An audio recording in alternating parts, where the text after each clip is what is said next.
Black history is American history, and American history is Black history. Community members and elected officials gathered at the Crawford Memorial United Methodist Church for a Black History Month discussion hosted by Councilmember Kevin Riley. The discussion focused on some of the most pressing issues in the community. We want to focus on 3 V's, voting, vaccination, and violence. The first V, vaccines, were heavily encouraged throughout the program as vaccinations were offered in and out of the church. State Senator Jamaal T. Bailey spoke about his experience with losing his mother-in-law to COVID and said just how much it has impacted him. Bailey urged Bronx residents to get vaccinated if they had not done so. I can't tell you what to do, but I can tell you that this has changed my life of my wife, my family.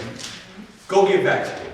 Councilmember Riley spoke on the second V, violence. The elected official reminisced on his teen years in the neighborhood and how there was a lack of indoor community spaces for the youth. Riley mentioned the local YMCA that opens in September and how these spaces are crucial for keeping the youth safe. We was able to open up the best YMCA in New York City.